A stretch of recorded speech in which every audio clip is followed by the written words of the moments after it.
Hey, good morning, and thanks for joining me on this video today.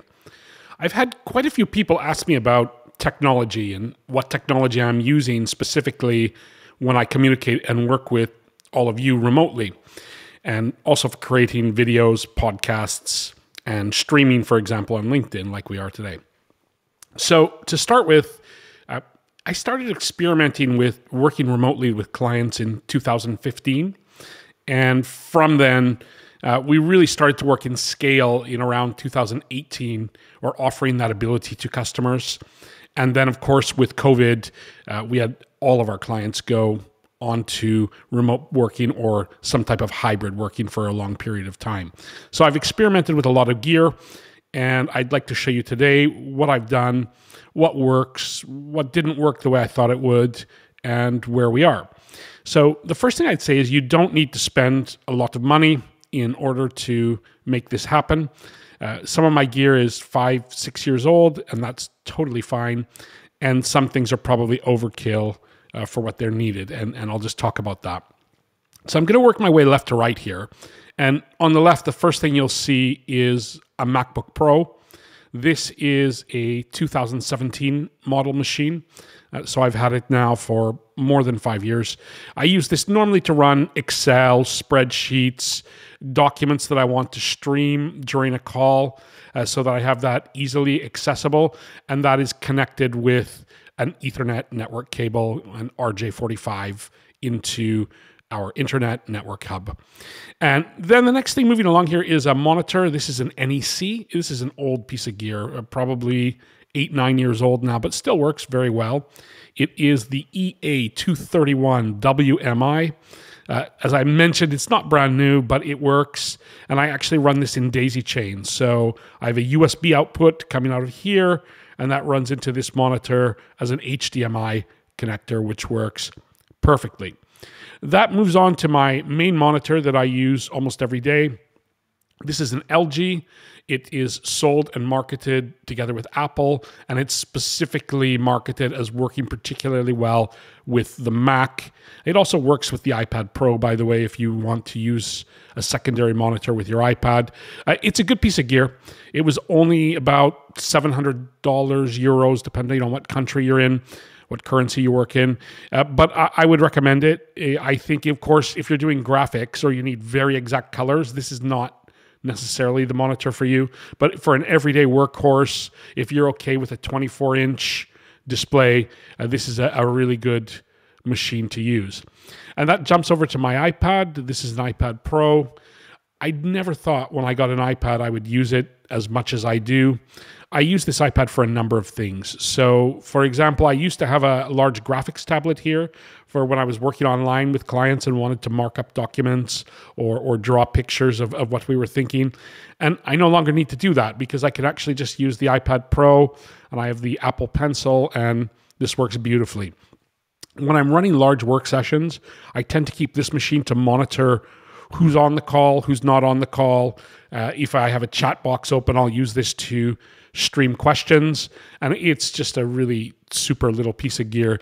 Also for traveling, it's wonderful because I've got a keyboard that snaps on with it, and it's almost as good as a PC today, which is unbelievable. Let's move up then, and we'll go here to the lighting. These are two Elgato LCD panels.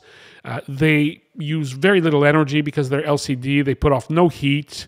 They don't have any noise. You can control them with your smartphone or with, in this case, my MacBook with a very user-friendly app. I highly recommend these. They're adjustable. As you can see, I have them at different heights and spaces. This was just playing around for a while to understand how I could get light without, shadows, etc. That brings me here to a fairly new piece of gear. This is a Logitech. It is a small light. They call it the Litra Glow. What it does is it takes some shadows off my face, depending on the lighting I'm working in. What would I say about this? As far as a light goes, it's great. It's a really warm source of lighting. It's got two problems. One, the stand is extremely flimsy, so you'll knock it over on a regular basis, and there's not much you can do about that. Two, the software to run it is terrible. So they've built this into a big gaming package. I don't know why. So don't use the software. Just use the buttons on the back of that. Unfortunately, that means you do lose some functionality, but the software is a massive resource hog, and I don't know why there's such a bad piece of software in 2022. So I just use the Lite. For cameras, I've got two cameras. They're the same. They are Logitech Stream Cams. I have one mounted on top of my monitor, as you see here. I use this for calls like what we're doing right now, for video conferencing. Great little workhorse machine. And I have a second camera on a tripod.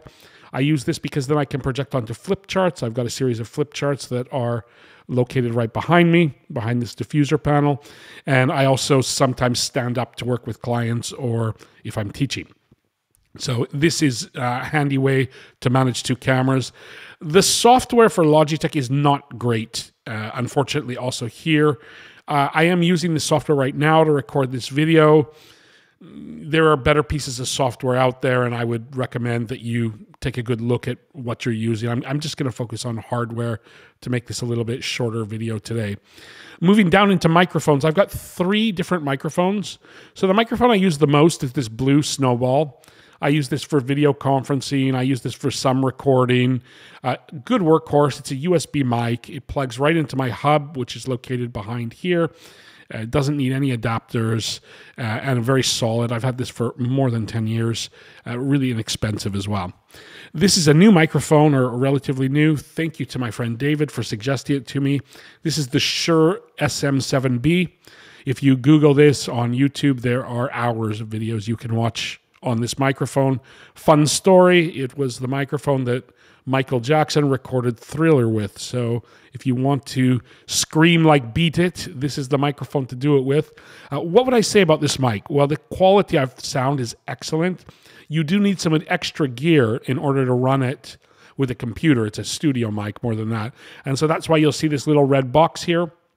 This is what's called a Scarlett Focusrite. The Scarlett Focusrites are excellent machines, really good software, very warm sound, easy to control. They also have latency-free headphone monitoring if you're doing something where you want that kind of quality. This is just a great piece of gear and really inexpensive. You can find this usually under 100 euros at a musician shop or even in some countries on Amazon. And then I can swap microphones here. So I'm driving the Shure off this right now, as you hear me talking. I also have a lapel mic from Rode. It's called a Filmmaker Pro.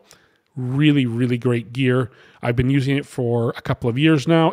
It's a lapel mic that's wireless, so I can walk around my office. I can work on flip charts. I can be very interactive. I use it for storytelling. It's one of the favorite microphones I've ever had. And that really brings me to the end of the discussion on gear. MacBook Pro 2019, 16-inch, really nice machine, very powerful. It's not a good machine to travel with. It's heavy and big. So when I hit the road, I or take my older MacBook Pro, or a lot of times now I can just use the iPad Pro. I've got the little keyboard that attaches onto it, and it is incredibly powerful. And even Office, etc., runs quite well on it now. So I'm a big fan of that. All of this machinery I drive off Universal Control, which is a free app from Apple built into their iOS. So I have just one keyboard and one mouse pad to drive all my machines. I don't have to mess around with multiple keyboards or mouses, etc. This is a great advantage. I find it really strong for productivity, and I would encourage you to do that. Again, I don't run much wireless. I used to run a lot of Wi-Fi.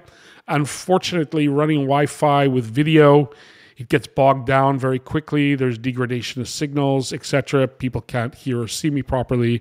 And so you'll see that all of my video is cabled, and I run that into a small Cisco switch, and then that switch is connected directly into our main broadband providers, which we use 2. One is Telecom Italia here in Italy, and the second is called Fastweb. And then we bind those two together, and we have a backup 5G connection for when one of those is running slowly, which has been happening a little bit in the last couple of years just due to the high demand.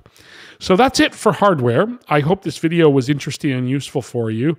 A couple of things if you want to share with me in the chat. If you're interested in my software usage or my process for working online, I'm happy to share that as well. What you can do is just private message me, or better, leave a message here in the chat, in the comments, and I will be happy to share that. And the last question is, if anyone has any ideas on good cameras that are available in the market today, I would always be interested in upgrading also my video. So thanks, and I really appreciate all the comments you've shared with me until now, and I look forward to talking to you here on LinkedIn, YouTube, or wherever else you're discussing this with me. Have a great day.